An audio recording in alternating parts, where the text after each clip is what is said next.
What if I told you that there are side hustles quietly making people over 6 and even 7 figures a year, and they have nothing to do with the usual dropshipping ideas or some gig app that you've never heard of? They're simple things like baking in your home kitchen or gluing rhinestones onto canvases. Today I'm breaking down 5 side hustles that are making regular people tens of thousands of dollars a month, and every single one of them is so simple that they will genuinely surprise you. So my name is Austin Zabak, and I've built multiple businesses, primarily in pest control and real estate and a few others over the last decade. And if you get any value out of today's video, all that I'll ask you to do is that you smash that like button for the YouTube algorithm. So let's go ahead and get into it. The first one is something that almost everybody knows how to do, and that is to bake. The difference is what happens when you stop treating it like a hobby. So Lindsay Skolnick wasn't a baker, and she didn't have any culinary training. She was a mom looking for a way to bring in some extra income for her household, and that is how Mama Llama Bakery started. She started small, a farm stand in her driveway in Southwest Las Vegas. And when she ran out of space, she pivoted to pre-orders online. She was first selling sourdough before she landed on cinnamon rolls. And she tweaked the recipe for a couple of months, baking every single day until she got it perfect. Then she went viral on social media, and today she has over 16,000 subscribers for her cottage bakery drops. And now she sells at least 400 of those $12 cinnamon rolls every single weekend straight out of her home kitchen. She gets 500 to 1,000 emails a day from people trying to get an order in. So if you were to do that math, 400 rolls at $12 each every single weekend, you're talking about $4,800 a weekend minimum, which is over $20,000 a month from an in-home kitchen, and she did all of that in less than 90 days. She's been a cottage baker literally since May 1st. Now here's the number that's even more surprising. The margins on this are phenomenal. A batch of a dozen cinnamon rolls costs somewhere between $5 and $7 to make. Ingredients and packaging included, depending on the quality of the ingredients that you use. And Lindsay sells those rolls for $12 a roll. So if you were to think about that for a second, we're talking $5 to $7 to produce 12 rolls, and she's bringing in $144 selling them individually. And she's not fighting for scraps in a shrinking industry. The US bakery products market is sitting at about $81 billion right now. And in most states, all you need to legally sell baked goods from home comes down to 3 simple things. So first, you're gonna need a food handler certificate, which is just a basic accredited food safety course that costs about $10 to $15. Second, you're gonna need a state registration, and all you gotta do is sign up online through your state's cottage food program registry before you make your first sale. And third is gonna be labeling. Every package that you sell has to show things like your name, your registration number, and the ingredients list. And that is literally it. You don't need a commercial kitchen, you don't need a storefront, and you don't need a lease. And one of my favorite things about Lindsay's business model is that she also sells her recipe online along with all of her kitchen must-haves. So if you're watching this right now and you think that you might have a knack for baking, you can actually go ahead and check out her recipe, tweak it, and replicate the model in your own kitchen. Okay, the next business is Bedazzled canvases, and this business is actually running out of my home state right here in Arizona. So 3 years ago, Brielle Smallwood was a sophomore at Arizona State University gluing rhinestones onto cups and canvases strictly for fun. She started posting her process online, and again, all of her videos were going viral. And all of the requests started flooding in for fully custom bedazzled pieces. People were paying $1,000 a piece, and she was hand making every single one herself as fast as she could keep up with the orders. And once she saved $15,000, she had an idea. What if people didn't have to wait for her to make a custom piece? What if they could do it themselves? So she launched a line of do-it-yourself bedazzle kits. So she went out, she got a space, and she started hand packing every order herself, and on her very first day, her website went live,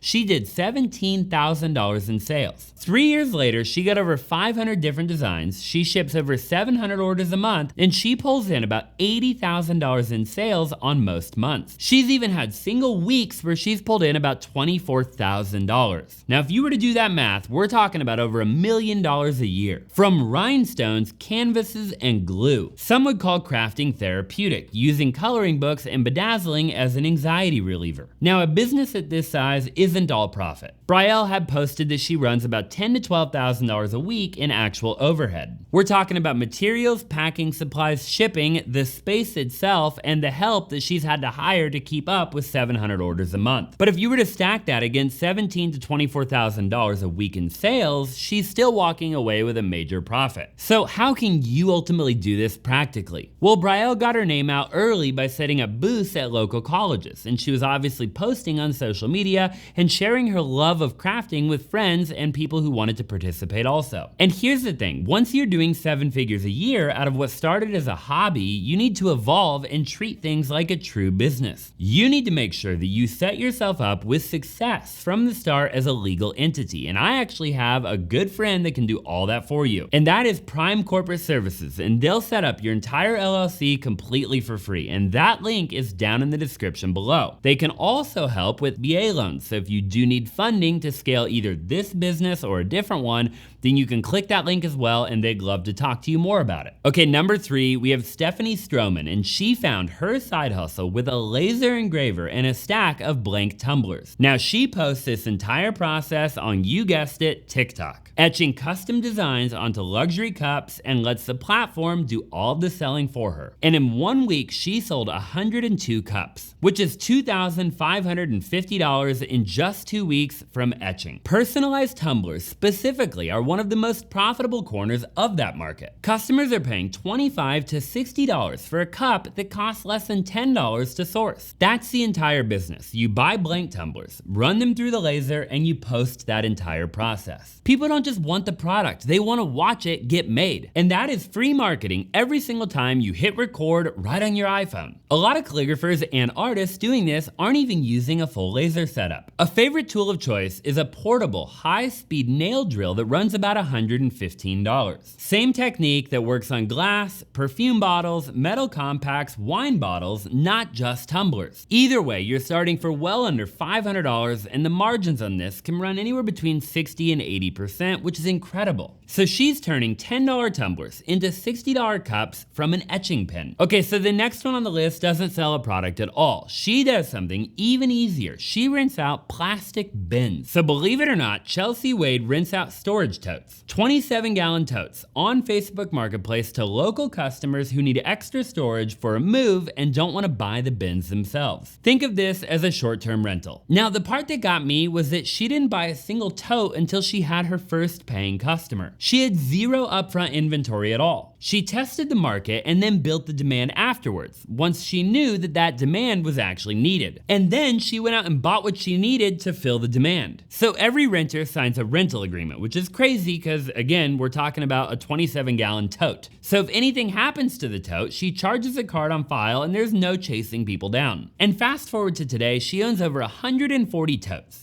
Now, Americans spend about $40 billion a year on storage, and 1 in 10 households rents a storage unit. And the industry is completely fragmented. You have independent operators who control about 73% of it. But there is no one dominant company. It is pretty much a wide open territory for somebody willing to do it small and local. So $100 for every 20 totes rented is $5 a tote. Now, is this business gonna ultimately change your life and make you so much money that you can retire forever? No, of course not. But this is about as close to a zero risk business as you can get. She proved the entire model works with 0 totes bought up front. And now she's gone one step further for the folks who want to make an extra couple grand a month. She sells her actual rental agreement to other people who want to copy the business in their own city. Okay, number 5 is a mobile coffee cart business. On an average 10-hour day, the founder of Crema Avenue sells about 550 coffees and brings in about $4,400 in revenue. After you strip out the costs, cups and lids are around $50, milk and ice, which is about $385, coffee and matcha, another $250, and $650 in labor for her and her help. She's walking away with about $3,000 in profit for a single day. The mobile coffee cart market is worth about $1.8 billion right now, and it is expected to more than double to $3.8 billion within the next couple of years. So mobile food businesses overall grew about 18% year over year. People want their coffee. They just don't want to sit in a drive-through line anymore for it. And she has no storefront lease, no fixed location, and most days just a cart, an espresso setup, and whatever the foot traffic is. $3,000 in profit in a single day means she doesn't need to work every day to make 6 figures a year. A basic mobile coffee cart can run anywhere from a couple of grand and up to get fully equipped. Now, if we were just to compare that to the typical $200,000 or more to open a traditional coffee shop,